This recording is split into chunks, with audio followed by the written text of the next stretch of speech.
Invited na po ba sa next hearing si former Congressman Saldico and former House Yes. Speaker Martin Romualdez? Although yung kay former speaker, although we will invite him through Speaker Boji D, ano.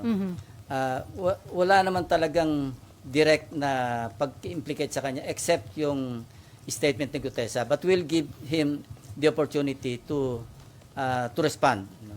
But again, in the observance of interparliamentary courtesy, kukors namin invitation sa kanya through the speaker.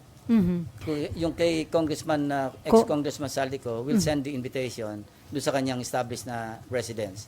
Kaya lang sir, yung Office of the Ombudsman mukhang dun sa last known residence, parang they refuse to accept yung pinadala ng Well, Ombudsman. it's up to them, no? Kasi kung hindi mahid yung invitation, ang susunod subpoena.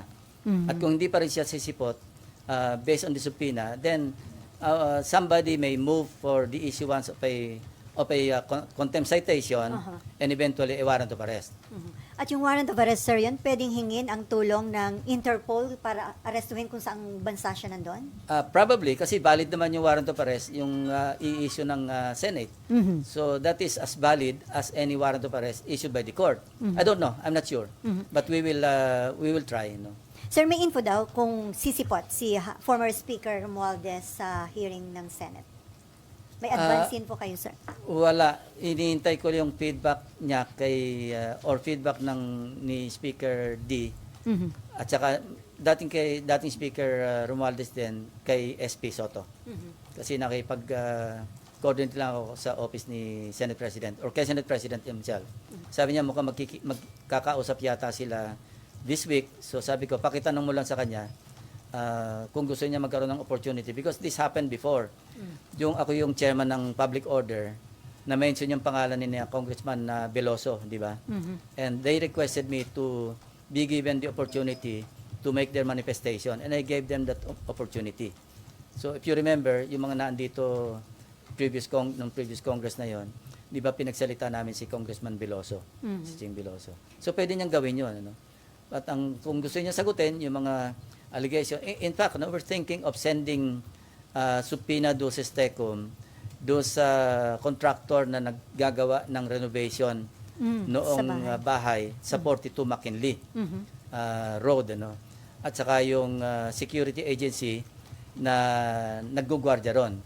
So, kung meron silang logbook, ipapadala namin yung logbook dito to find out if indeed between the period December 2024 hanggang August 2025, I believe yun yung period na sinasabi ni Gutesa na nagde-deliver sila ng pera doon sa 42 McKinley Road.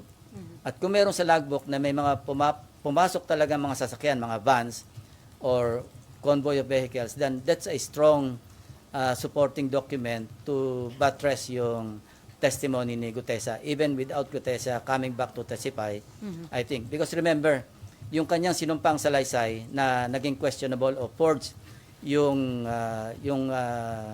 notaryo, that's invalid as far as yung kanyang sinumpang salaysay kung gagamitin ito sa other sa prosecution. But as far as the Blue Ribbon, yung kanyang sinumpang salaysay as read doon sa kanyang sinumpang salaysay na written, valid yun because he was administered this oath.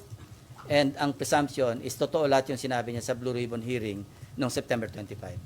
So sir, hindi applicable kay former Speaker Romualdez yung pwedeng gawin kay Saldico na kapag hindi humarap, i-issue ng subpoena, kapag hindi pa rin humarap, ay siya, pwedeng congressman contempt. siya eh.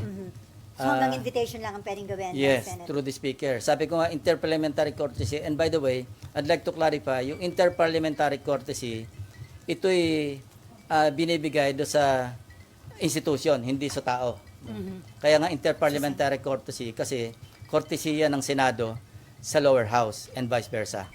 So ready na huukli kayo sa posibleng pag-question ng ilang senador sa anumang magiging decision o hakbang nyo sa investigation sa flood control Yeah, ng that Malis? much diniscuss din namin na pareho pa rin. Walang magbabago. Kung saan kami dala ng ebidensya, di doon.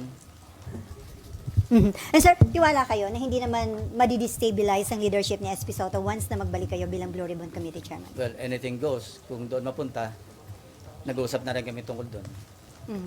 Pero ano yung nakikita niyong chance? Sa ngayon, wala naman po. I don't think so. That much inassure naman ako ni Senate President. Mhm. I think nakausap niya yung mga kasamahan namin. Mukhang okay naman. Mhm. And then, sir, tuloy na tuloy po ba yung panibagong hearing ng Blue Ribbon sa November 14? Hindi ko pa na-coordinate kay Senator Sherwin kasi siya yung chairman ng Finance Committee. Aha. Hingin ko yung Friday kung pwedeng ipakante niya. Mm-mm. So, tentative pa po yun, sir. Kung mabibigyan niya ng puwang, tuloy yung Friday hearing. Mhm. And then, marami pong curious dun sa sinabi nyo na isa sa mga invited ay very important witness.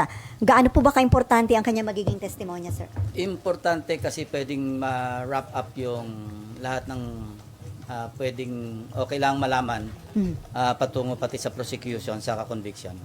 May mga bago po siyang magiging revelation na hindi pa na-reveal ng mga previous witnesses. Yeah, naturally and surely. Mhm. So, may nagsabi na ho siya ng affidavit, sir? Wala pa. Pinapa-finalize ko yung affidavit within the week. No? Kasi base sa kwento, saka base do sa mga mga dapat ebidensya, mga dokumento, ledger, digital files, lahat ng notes. Kasi sabi ko sa kanya, kung magme-mention lang ng pangalan na walang suportang dokumento, wag na lang mag-mention kasi baka makasira lang ng tao. Mhm. So, maski may personal knowledge, kung wala naman siyang supporting documents, wag na lang magbanggit. So ito na nga mga kabayan, kasado na po dito yung pag-imbita ni Martin Romualdez at ni Saldico dito po sa gagawing Senate Blue Ribbon Committee sa pagbabalik mga kababayan ng Senate hearing ngayong November 14 daw mga kababayan. So tinatin kung matuloy pa yan mga kababayan yung schedule na iyan. Sabi ni Senator Lacson may invitation or meron na silang invitation kay Martin Romualdez through Speaker Boji D, kasi parang interparliamentary courtesy daw mga kababayan kasi congressman pa itong si Martin Romualdez. At si Saldico naman ay ipapadaan doon sa kanyang bahay mga kababayan itong invitation ng Senate Blue Ribbon Committee kapag hindi pa sagutin mga kababayan at baga hindi man alam kung saan ngayon si Saldico kasi nasa Europe. Pero sa bahay daw po niya ito ipapadaan mga kababayan. So bahala na po siya kung tatanggihan niya or kung anong gagawin niya doon sa invitation. Kasi pag if ever wala pong balita or walang feedback kay Saldico mga kababayan ay issuean ulit siya ng panibagong invitation ng show cause order at eventually ay warrant of arrest na mga kababayan kung may contempt order na ilabas para sa kanya mga kababayan kapag hindi po talaga siya sisipot at mapilitan po siyang mapauwi kasi pwede pong makipag-ugnayan na po itong Senate sa Interpol mga kababayan para mapauwi itong si Saldico na nagtatago ngayon dito po sa Europe ngayon. At nauna pong sinabi na nga po ni Senator Ping Lacson na meron po siyang pasabog mga kababayan sa pagbabalik ng Senate Blue Ribbon Committee hearing sa flood control anomalies.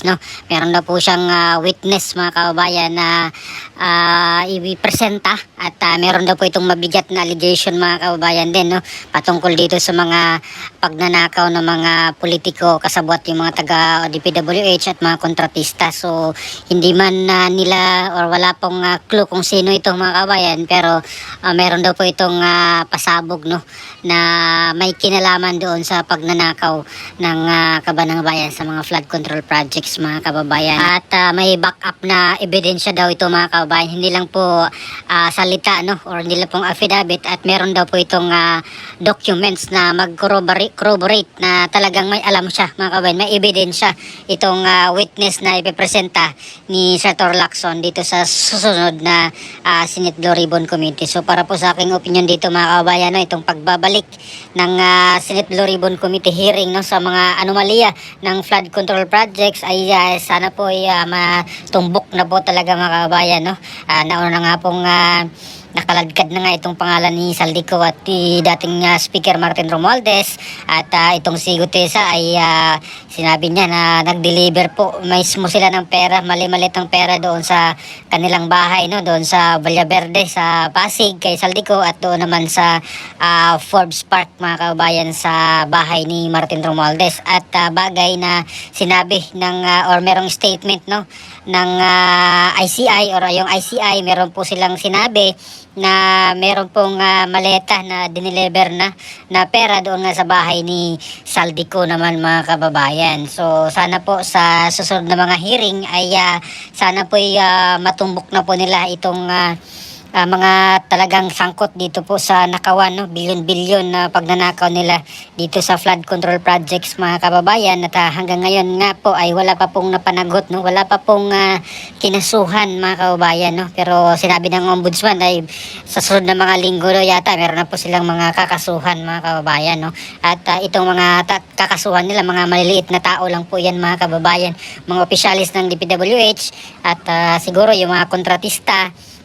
Pero mismo yung main proponent mga kababayan, o yung may proponent dito, yung mga congressman at kung meron mang senador mga kababayan, ay wala pa pong talagang pangalan na kakasuhan, wala pa pong nabalitaan ng kakasuhan na mga malaking tao, no? Itong mga politiko, mga congressman at senador, no? Despite the fact na ang dami na pong nag-mention sa kanila, itong mag-asawang Diskaya na kontratista ay may binanggit na mga pangalan ng congressman na tumanggap umano ng mga kickbacks at pati itong mga taga-DPWH nga nagsalita na mga kababayan ay wala pa rin po daw na direktang link, no? Sabi ng ICI na kakasuhan itong sila Martin Romualdez at si Saldico, ay mga kababayan. So antabayan po natin sa susunod na hearing itong pasabog, no, ni Senator Ping Lacson, at tingnan natin kung ano pang may tanong din ng kasamaang senador, no? Kagaya po nila Senator Marcoleta at ng iba pa mga kababayan na talagang gigil na gigil rin po dito, no? Na malaman or may palabas yung katotohanan dito sa mga totoong magnanakaw ng kabanang bayan mga kababayan. So ano pong masasabi nyo dito? Please comment down below. Maraming salamat. God bless po sa ating lahat.